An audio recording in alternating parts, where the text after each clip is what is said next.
The haunted palace എന്ന K-ഡ്രാമയുടെ മൂന്നാമത്തെ എപ്പിസോഡാണ് ഇന്നത്തെ വീഡിയോ. ഇതിന് മുൻപത്തെ എപ്പിസോഡ്സ് നിങ്ങൾ കണ്ടിട്ടില്ലെങ്കിൽ അതെന്തായാലും കാണുക.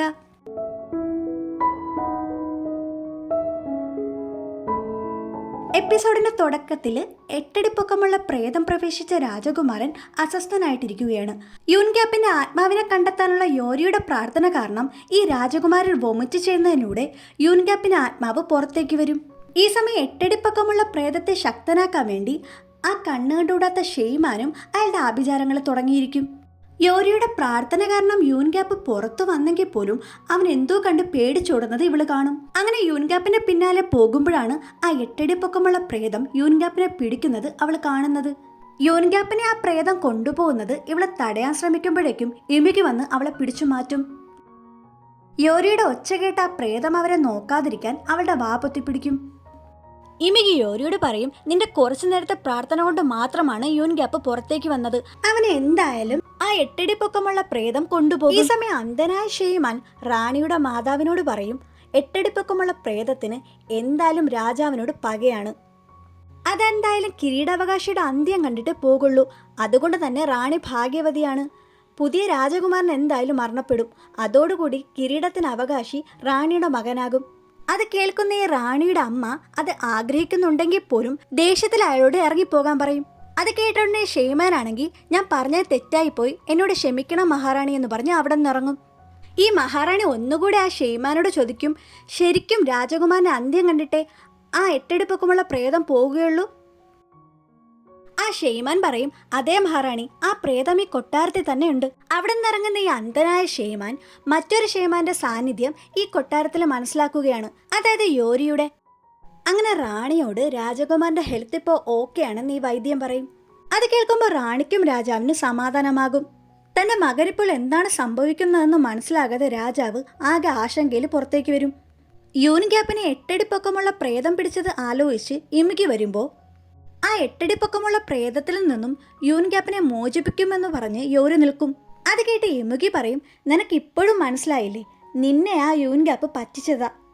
ആ 8 അടി പൊക്കമുള്ള പ്രേതത്തിന്റെ ബാധയെ ഒഴിപ്പിക്കാൻ വേണ്ടിയാണ് നിന്നെ അവൻ കള്ളം പറഞ്ഞ് ഇവിടേക്ക് കൊണ്ടുവന്നത്. അത് കേട്ട് യോരി പറയും, യൂൻഗ്യാപ്പ് എന്നോട് അങ്ങനെയൊന്നും ചെയ്യില്ല, ഞാൻ യൂൻഗ്യാപ്പിന്റെ ആത്മാവിനെ കണ്ടുപിടിച്ച് നേരിട്ട് ഇതൊക്കെ ചോദിക്കുമെന്ന്. അങ്ങനെ ആ പേര് പറഞ്ഞ് ഇമുകിയും യോരിയും വഴക്കിട്ടിരിക്കും. ഇത് കാണുന്ന യൂൻഗ്യാപ്പിന്റെ അമ്മ, രണ്ടുപേരും എന്താ പിണക്കത്തിലാണോ എന്ന് ചോദിക്കും. അങ്ങനെയൊന്നും ഇല്ലെന്ന് പറഞ്ഞ് യോരി യൂൻഗ്യാപ്പിന്റെ അമ്മയോടൊപ്പം അകത്തേക്ക് പോകും. രക്തം പുരണ്ട യൂൻഗ്യാപ്പിന്റെ വസ്ത്രങ്ങളെ നോക്കി ഇരിക്കുമ്പോൾ അവന്റെ ഓർമ്മകൾ അവളിലുണ്ടാകും. യോരിക്ക് യൂൻഗ്യാപ്പിനെ ഒരുപാട് ഇഷ്ടമായിരുന്നു. ആ വസ്ത്രത്തിൽ നിന്നും യോരി പണ്ട് യൂൻഗ്യാപ്പിന് സമ്മാനിച്ച ഒരു ബ്രേസ്ലെറ്റ് അവൾ കാണാനിടയാകും. വർഷങ്ങൾക്ക് മുമ്പ് യോരിയുടെ ഗ്രാമം വിട്ട് യൂൻഗ്യാപ്പും അമ്മയും കൊട്ടാരത്തിലേക്ക് പോകുമ്പോൾ അവളെ മറക്കാതിരിക്കാൻ വേണ്ടി അവൾ യൂൻഗ്യാപ്പിന് സമ്മാനിച്ച ബ്രേസ്ലെറ്റ് ആണത്. അത് ഇഷ്ടപ്പെട്ടില്ലെങ്കിൽ തിരിച്ചതായെന്ന് യോരി പറയുമ്പോൾ, അതൊരിക്കലും ഞാൻ കളയില്ലെന്നും നിന്നെ കൊണ്ടുപോകാൻ ഞാൻ തിരിച്ചു വരുമെന്നും യൂൻഗ്യാപ്പ് പറയും. വർഷങ്ങൾക്ക് ഇപ്പുറം യൂൻഗ്യാപ്പ് പറഞ്ഞതുപോലെ ആ ബ്രേസ്ലെറ്റ് സൂക്ഷിച്ചു വച്ചിട്ടുണ്ടെന്ന് ഓർക്കുമ്പോൾ അവൾക്ക് ഒരുപാട് വിഷമമാകും. യൂൻഗ്യാപ്പ് മരിച്ചു പോയല്ലോ എന്ന് ഓർത്ത് യോരി കരയുമ്പോൾ അത് കാണുന്ന ഇമുകി വിചാരിക്കും, ആ കരച്ചിലോടുകൂടി യൂൻഗ്യാപ്പിന്റെ പിന്നാലെയുള്ള യോരിയുടെ ഓട്ടം നിൽക്കുമെന്ന്. അടുത്ത ദിവസം ഇമുകി വൈകി എണീക്കുമ്പോൾ രാവിലെ തന്നെ യോരി കൊട്ടാരത്തിലേക്ക് പോയിട്ടുണ്ടെന്ന് ഇവർ മനസ്സിലാകും. സമയം പാഴാക്കാതെ യോരിയുടെ പിന്നാലെ പോകാൻ ഇമുകി പുറത്തേക്ക് ഇറങ്ങുമ്പോൾ അവന്റെ അമ്മ തമാശ രൂപത്തിൽ നീ എങ്ങോട്ടാ പോകുന്നതെന്നൊക്കെ ചോദിക്കുമ്പോൾ ഇമുകി ദേഷ്യത്തിൽ പറയും, ആ യോരി പോകുന്നതിന് മുൻപേ നിങ്ങൾക്ക് എന്നെ വിളിച്ചുണർത്തിക്കൂടായിരുന്നോ? നീ ആരോടെ ദേഷ്യപ്പെടുന്നതെന്ന് പറഞ്ഞുകൊണ്ട് യൂൻഗ്യാപ്പിന്റെ അമ്മ അവന്റെ തലക്കടിക്കും. പിന്നെ ശകാരിച്ചൊരു കൊട്ടു കൊടുക്കാൻ പോകുമ്പോൾ ഇമുകി ആ കൈ പിടിച്ചു മാറ്റും.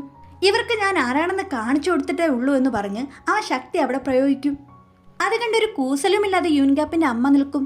ശക്തി കാണിക്കാൻ ഇപ്പോൾ സമയമില്ലെന്ന് പറഞ്ഞ് ഇമുകി ഇറങ്ങുമ്പോൾ യൂൻഗ്യാപ്പിന്റെ അമ്മ അവരുണ്ടാക്കിയ ഫുഡ് അവന് കൊടുത്തയക്കും. ഇമുകിയാണെന്നറിയാതെ യൂൻഗ്യാപ്പുമായിട്ട് ഇങ്ങനെ ചെറിയ അടിപിടി കൂടുന്നതൊക്കെ അവൻ്റെ അമ്മ ആസ്വദിക്കുകയാണ്.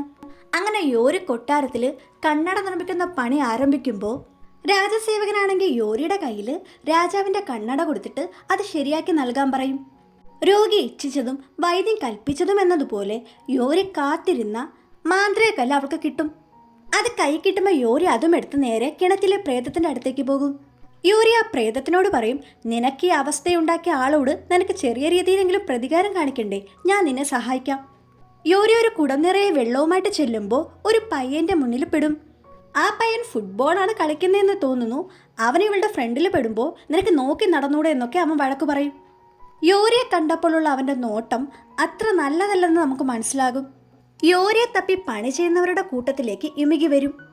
യോരി ഒരു പണിയും ചെയ്യില്ല, എപ്പോഴും തേരാപാര നടപ്പാണെന്ന് അയാൾ പറയും. അത് കേൾക്കുമ്പോൾ യുമികിക്ക് ദേഷ്യം വരും. ദേഷ്യത്തിൽ യുമികി ആ വസ്ത്രപ്പണിക്കാരനെ എടുത്ത് പൊക്കി ദൂരേക്കെറിയും.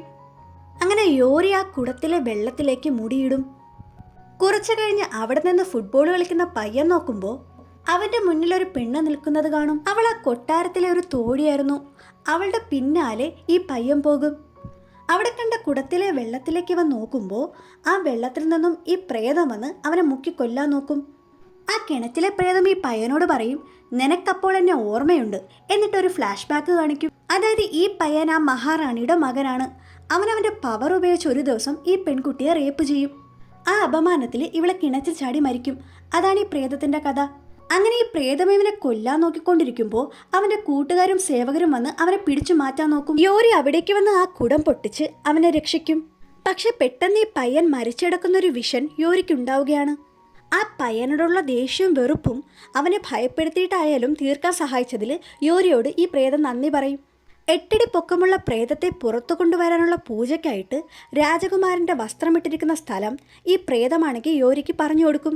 യോരി അത് തേടി പോകുന്നത് അവളെ നോക്കി നടക്കുന്ന യുമികി കാണും. യോരി ആ വസ്ത്രത്തിൻ്റെ അടുത്തേക്ക് ചെല്ലാൻ പോകുന്നതും യുമികി അവളുടെ മുന്നിലേക്ക് ചെല്ലും.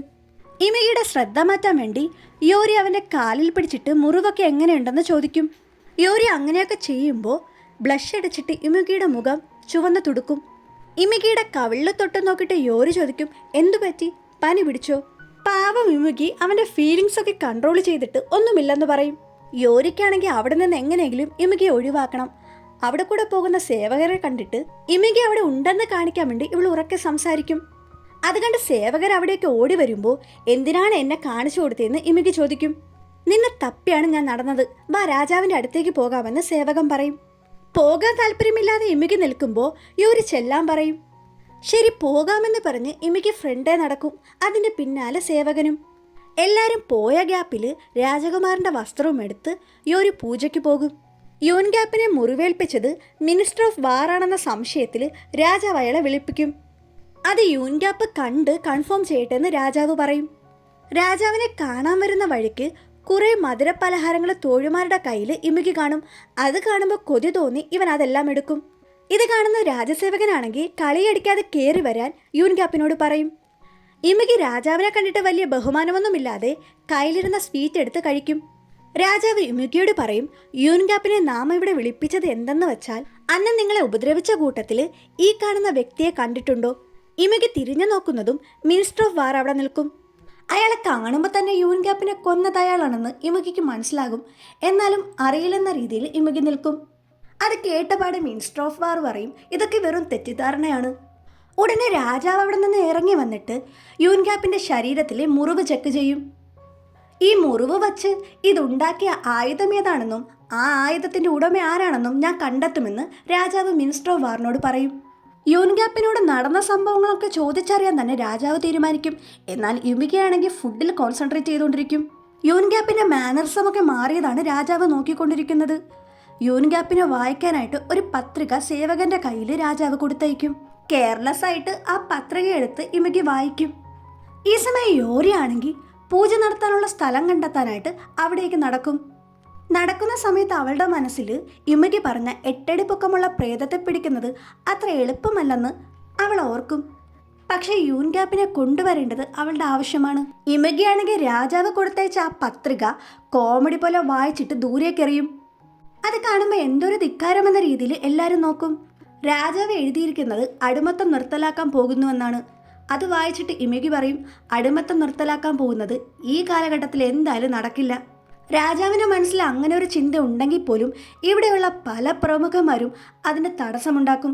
നിങ്ങൾക്കിതൊന്നും നിർത്താൻ പറ്റില്ല, ഇതൊക്കെ വായിച്ച കോമഡി ആയിട്ട് എല്ലാവർക്കും തോന്നുകയുള്ളൂ. നമ്മുടെ രാജ്യത്തെ എല്ലാ തട്ടിലുമുള്ള ആൾക്കാരെ ഒരുപോലെ കാണാൻ രാജാവ് മാത്രം ശ്രമിച്ചതുകൊണ്ട് കാര്യമില്ല.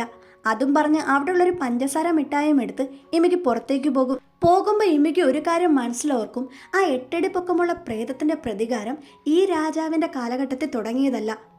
അപകടത്തിന് ശേഷമുള്ള യൂൻഗ്യാപ്പിന്റെ സ്വഭാവത്തിൽ നല്ല മാറ്റം വന്നിരിക്കുന്നതിനെ പറ്റി രാജാവും സേവകന്മാരും ഭടന്മാരും ഒക്കെ ആലോചിക്കും. എന്നിരുന്നാലും യൂൻഗ്യാപ്പ് പറഞ്ഞ കാര്യം ഒരു പോയിന്റ് ആണെന്ന് രാജാവ് പറയും. രാജാവ് ആ കൊട്ടാരത്തിൽ എന്ത് തീരുമാനമെടുക്കുന്നതിലും ആശ്രയിച്ചിരുന്ന ഒരു വ്യക്തിയായിരുന്നു യൂൻഗ്യാപ്പ്. ഇതുപോലെ രാജാവ് ഓരോ തീരുമാനം എടുക്കുമ്പോഴും യൂൻഗ്യാപ്പിനെ കൊണ്ട് അത് വായിച്ച് ഒരു ഒപ്പീനിയൻ പറഞ്ഞു കേട്ടതിന് ശേഷം മാത്രമേ രാജാവ് അത് പബ്ലിഷ് ചെയ്യുകയുള്ളൂ. എന്നാൽ ഇപ്പോൾ അതൊക്കെ യൂൻഗ്യാപ്പിൽ ആബ്സെന്റ് ആണ്. എന്തൊക്കെയോ യൂൻഗ്യാപ്പിൽ മറഞ്ഞിരിക്കുന്നത് പോലെ.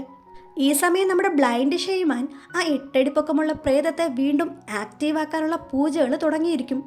യോരി അങ്ങനെ പൂജയ്ക്കായിട്ടുള്ള പെർഫെക്റ്റ് സ്ഥലം കണ്ടെത്തി അവിടെ പൂജാ സാധനങ്ങളൊക്കെ ഒരുക്കാൻ തുടങ്ങും. എന്നിട്ട് പ്രേതത്തെ തളയ്ക്കാനുള്ള ഒരു വലയവും തീർക്കും. ആ വലയത്തിൽ രാജാവിന്റെ കണ്ണാടിയിൽ നിന്നും അടിച്ചു മാറ്റിയ മാന്ത്രിക കല്ലും വെക്കും. ശരിയാക്കാൻ കൊടുത്ത രാജാവിന്റെ കണ്ണാടിയിലെ ഒരു ഗ്ലാസ് മിസ്സിംഗ് ആണെന്ന് സേവക കണ്ടുപിടിക്കും. ആ യോരി എവിടെ? അവളോട് ഇത് ചോദിച്ചിട്ട് തന്നെ കാര്യമെന്ന് അവിടെയുള്ള പണിക്കാരനോട് സേവകൻ ദേഷ്യപ്പെടും. അത് കേട്ടി പണിക്കാരനാണെങ്കിൽ സേവകനോട് പറയും, ആ യോരിയില്ലേ, അവൾ ഒരു പണിയും ചെയ്യാതെ ചുമ്മാ കറങ്ങി നടപ്പാണ്. സേവകൻ പറയും, അപ്പോൾ നീ പറഞ്ഞു വരുന്നത് യോരി ഇവിടെ പണിയെടുക്കാൻ വരാറില്ലെന്നാണോ? അത് കേട്ടപ്പടെ പല്ലക്കിൽ നിന്നും യുമികി എണീറ്റ് വരും. യുമികി പറയും, അപ്പം യോരി ഇവിടെ വന്നിട്ടില്ല, എൻ്റെ ശ്രദ്ധ മാറ്റിയിട്ട് ആ പ്രേതത്തെ പിടിക്കാൻ അവൾ പോയിട്ടുണ്ടാകും. യുമികി കാര്യമായിട്ട് അത് ചിന്തിച്ചുകൊണ്ട് നിൽക്കുമ്പോൾ സേവകൻ പറയും, രാജാവിൻ്റെ പല്ലക്കിൽ നിന്നും ഇറങ്ങി വരാൻ നിനക്ക് ഇത്ര ധൈര്യമോ? അതും പറഞ്ഞ് അവനെ തല്ലാൻ നോക്കുമ്പോൾ യുമികി അവനെ വലിച്ചെറിയും. യോരി, നിൻ്റെ അടുത്ത് ഞാൻ വരുന്നുണ്ടെന്ന് പറഞ്ഞ് യുമികി അങ്ങോട്ട് നടക്കും. ഈ സമയം യോരി ആണെങ്കിൽ പൂജ തുടങ്ങാനായിട്ട് മന്ത്രങ്ങളൊക്കെ ഉരുവിട്ട് എന്തോ ഒരു ഡാൻസ് തുടങ്ങും. അങ്ങനെ അവളാണെങ്കിൽ ആ ഡാൻസിൻ്റെ സ്റ്റെപ്പൊക്കെ ഇങ്ങനെ ചെയ്തുകൊണ്ടിരിക്കും. ഈ സമയം രാജകുമാരൻ്റെ ശരീരത്തിലുള്ള 8 അടി പൊക്കമുള്ള പ്രേതം ഉണരും. എന്നെ വിളിക്കുന്നുണ്ടെന്ന് പറഞ്ഞത് പുറത്തേക്ക് ഇറങ്ങും. ഇമയ്ക്കാണെങ്കിൽ 8 അടി പൊക്കമുള്ള പ്രേതത്തിൻ്റെ സാന്നിധ്യം അറിയും. തടഞ്ഞു നിന്ന റാണിയും പിടിച്ചു മാറ്റി രാജകുമാരനാണെങ്കിൽ യോരിയുടെ അടുത്തേക്ക് ഓടും. മിസ്സിംഗ് ആയി കണ്ണട നോക്കി ഇരിക്കുമ്പോഴാണ് രാജകുമാരൻ പുറത്തേക്ക് ഓടിയ കാര്യം രാജാവ് അറിയുന്നത്. 8 അടി പൊക്കമുള്ള പ്രേതം യോരിയുടെ മുന്നിൽ വരും. രാജകുമാരൻ യോരിയോട് ചോദിക്കും, എന്തിനാണ് നീ എന്നെ വിളിച്ചത്? യോരിയാണെങ്കിൽ ഞാൻ അങ്ങയുടെ സേവകനാകാമെന്ന് ഈ പ്രേതത്തിനോട് പറയും. അങ്ങനെ അവർ തമ്മിൽ ഈ ഡാൻസ് അങ്ങ് കളിക്കാൻ തുടങ്ങും. ആ ഗ്യാപ്പിലെ യോരിയാണെങ്കിൽ പ്രേതത്തെ വലയത്തിൽ നിയന്ത്രിക്കാൻ നോക്കുമ്പോൾ പ്രേതം അത് കണ്ടെത്തും. എന്നിട്ട് അവളെ കൊല്ലാൻ വേണ്ടി നോക്കും. ഈ സമയം യുമിക്ക് അവിടേക്ക് വന്ന് പ്രേതത്തെ പിടിച്ചു മാറ്റിയിട്ട് അതിൻ്റെ കഴുത്ത് ഞെരിച്ചു പിടിക്കും. രാജാവ് വന്ന് നോക്കുമ്പോൾ യൂൻഗ്യാപ്പാണെങ്കിൽ സ്വന്തം മകൻ്റെ കഴുത്ത് ഞെരിച്ചു പിടിക്കുന്നത് കാണും. അതുകണ്ട് രാജാവ് ഭടന്മാരെ അങ്ങോട്ട് വിടുമ്പോൾ യോരി അരുതെന്ന് പറയും. ഭടന്മാരെ അടുത്ത് വന്നാൽ ഞാൻ ഇവനെ കൊല്ലുമെന്ന് യുമികയും പറയും. രാജാവ് ഭടന്മാരെ തടയും. ഈ സമയം കൊണ്ട് യോരി മാന്ത്രിക കെട്ട് മുറുക്കും. പ്രേതം യുമിക്കിയുടെ കയ്യിൽ കടിക്കുമ്പോൾ യോരിയാണെങ്കിൽ മന്ത്രം കൊണ്ട് പ്രേതത്തെ പുറത്തു കൊണ്ടുവരാൻ നോക്കും. പ്രേതം അങ്ങനെ രാജകുമാരൻ്റെ ശരീരത്തിൽ നിന്നും പുറത്തേക്ക് കടക്കും. അതുകൊണ്ട് രാജാവ് രാജകുമാരൻ്റെ അടുത്തേക്ക് വരാൻ നോക്കുമ്പോഴേക്കും പ്രേതം കുറെ പഴുതാരകളായിട്ട് രാജാവിൻ്റെ ശരീരത്തിൽ കിടക്കും. ആ മാന്ത്രിക വലയം കത്താൻ തുടങ്ങുമ്പോൾ എന്തോ ഒരു തകരാറ് സംഭവിച്ചതായിട്ട് യോരിക്ക് മനസ്സിലാകും. പ്രേതം വലയം കടന്ന് പുറത്തേക്കെത്തി രാജാവിൻ്റെ ശരീരത്തിൽ കയറി അവരെ കൊല്ലാനായിട്ട് ചെല്ലും. അപ്പോൾ അത്രയേ ഉള്ളൂ ഈ എപ്പിസോഡ്. അടുത്ത എപ്പിസോഡിൽ ബാക്കി കാണാം.